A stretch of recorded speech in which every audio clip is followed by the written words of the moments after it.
All right, at this point, I'm starting to believe that somebody somewhere in a position of power at the Fox propaganda network is now trying to deliberately provoke Donald Trump into a full-blown public meltdown, and I'm here for it. But before we unpack all that, if you end up liking this video and you want to support the channel, please be sure to hit the like, subscribe, and alert bells before you go. All right, friends, what am I talking about? Well, here's what I'm talking about. Less than 24 hours after Donald Trump ranted and raved about a very specific surrogate for Vice President Kamala Harris, now for the first time, I might add, the Fox propaganda network actually had him back for an interview, the very thing that Trump was complaining about. So just to set the table here. A couple of posts that Donald Trump has recently made about Ian Sams, one of the surrogates for the Harris campaign. I'm going to read them to you, then we'll get to the interview. This is from Trump on Truth Social. How much time does Ian Sams, senior advisor to Lion Kamala Harris, spend on Fox News? He's now on Cavuto, Fox's lowest rated show by far, and spent much of his time hitting Trump, totally unopposed, before two real beauties, Eric Shawn and Arthel Neville, not exactly the next Walter Cronkite of the broadcasting world. Sams is just below an average guy with memorized fake news sound bites, almost all of which are wrong, but coupled with all of the other Harris radical left Democrat mouthpieces that Fox puts on, Richard Fowler, Patrick Murphy, Something Wolf, Jessica Tarloff, it has a very negative effect on the election. Think of it. I spent an hour with the wonderful Maria Bartiromo, do a beautiful job, and then am followed up all day long by one-sided negative Democrats, including Ian Sams, who virtually owns the network. It's not worth doing Fox interviews on Fox because it's all just averages out into nothing. Fox News has totally lost its way. One more. Does Ian Sams, Lion Kamala's special advisor, own Fox News? He's on all the time as there's so many other of her supporters. So ridiculous that Fox allows this to happen right before the election. We will win without Fox, MAGA 2024. And as people are drawing attention to, Fox News brings Harris spokesperson Ian Sams back on air less than 24 hours after Trump raged over his appearances. And so I do want you to see this interview. It's about 5 minutes long, this clip, and we're going to play it because it's a tough interview. I mean, it's with Dana Perino. She's one of the co-hosts of The Five. She is a Trump supporter. Is she as deranged as Jeanine Pirro, Greg Gutfeld, Jesse Waters? No, but a conservative. She used to be the press secretary for President George W. Bush, so she is a Republican. And even though she clearly has a mutual respect with Ian Sams, she asked some tough questions. And so I want you to see this clip. And again, note the fact that she is publicly praising Ian Sams, bringing him on 24 hours after Trump freaked out about him. Bring in Ian Sams, Harris campaign senior advisor. And one of the things I wanted to ask you is something that came to mind yesterday. And that is, so before you were at the Harris campaign, you were at the White House. You were a spokesperson. A lot of the legal issues you were handling, and very well, I will say. At that time, President Biden was already losing ground with black voters and black men in particular. If you look at this poll here from July 2020, now this is before he left the race. He won in July of 2020 by 64 points, but then in 2024, it was only by 42 points. Were you aware of that slippage of support from black men at that time before Harris took over as the nominee?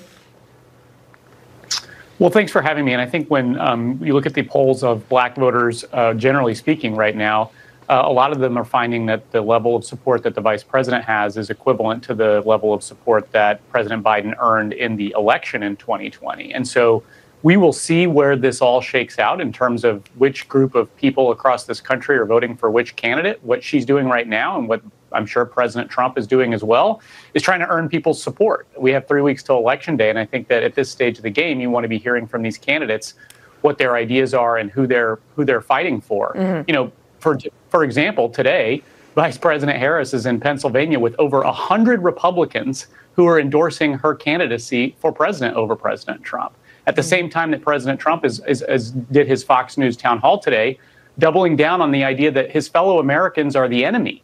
You know, these are two very different visions. I think that a lot of people out there who are still trying to make up their mind about who to vote for in this election want to hear candidates who bring everybody together and take the temperature down and turn the page on the chaos that we've seen over the last decade or so. And so that's what she's going to be doing today in Pennsylvania. Okay, so Joe Klein, who is a Democrat, he wants Kamala Harris to win, and he writes about this in his newsletter saying, no sooner do I congratulate her in the New York Times for not playing identity politics than she starts playing identity politics with regard to black men, granting forgivable loans, that is $20,000 bribes, to black male entrepreneurs. That seems weak, a cave, an unnecessary concession to a very tiny demographic. And I guess I go back to this idea as well. So President Obama last week, when he addressed black men, he said, maybe you don't want to vote for her because she's a woman. But as I already pointed out, Biden was losing support from them as well. So that's not sexism.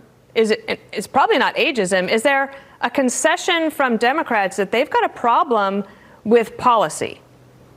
Well, let me set the record straight on something real quick. And Vice President Harris said this in the interview that you showed last night. Her plans are going to benefit all Americans. She's going to offer for small business people who want to start a small business. Right now, the tax deduction you get is $5,000. You can't start a business on $5,000. Average startup cost for a small business is $40,000. So she's going to take that $5,000 deduction, expand it to $50,000 for all Americans. First-time home buyers, $20,000 of down payment assistance I know, but for all Ian, Americans. don't you concede that that's just going to increase the cost of housing?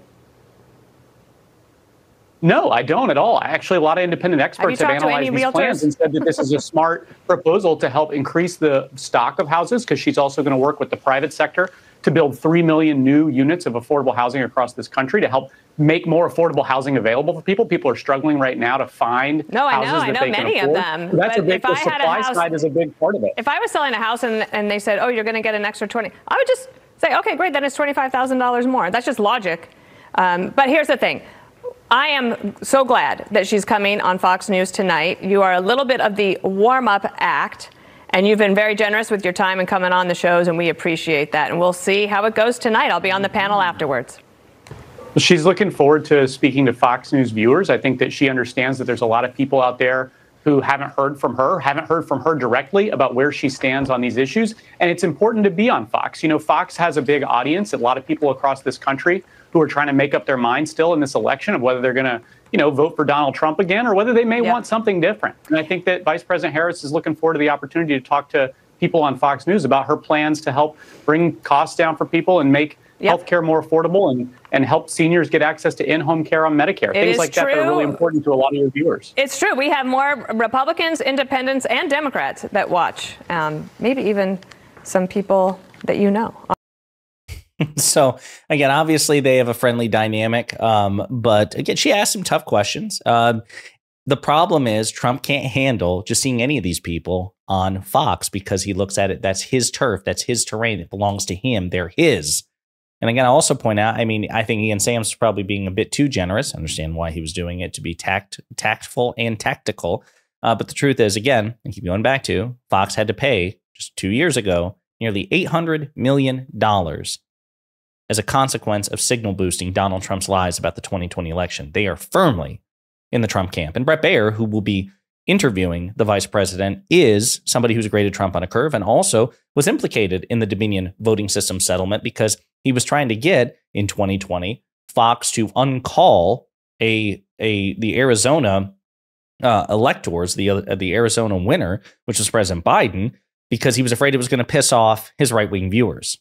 So again, at the end of the day, not exactly a beacon of journalistic integrity, probably more than the vast majority employed at Fox, but that's a pretty low bar to begin with. So Vice President Harris is walking into an incredibly adversarial setting with an adversarial host, and it's incredibly brave. In contrast, Donald Trump is canceling interviews left, right, and center. And so I think it's a combination of he can't fathom or can't process the fact that she is doing something he isn't, and also that she is daring to not only go to Fox, but she and her surrogates are welcome. They want Harris. They want Harris surrogates on Fox. And I guess Trump just thinks that somehow Harris is violating his territory. So I don't know, but it's funny to see. And it's interesting to me that apparently some people at Fox seem interested in potentially triggering Donald Trump or provoking him, perhaps because they think it's also good for ratings, or maybe because they're upset that he has declined their Fox moderated presidential debate. You may recall that Martha McCallum and Brett Baier proposed moderating a Fox-hosted debate between Vice President Harris and Trump repeatedly insulted them and then declined multiple times. So who knows? Maybe this is like a roundabout revenge. Like, oh, Ian Sams pisses you off, Donald? Fine, we'll have Ian Sams on every damn day if we need to. Great stuff. Hopefully we'll see some more meltdowns of Trump on Truth Social. And in the meantime, let me know what you think in the comments.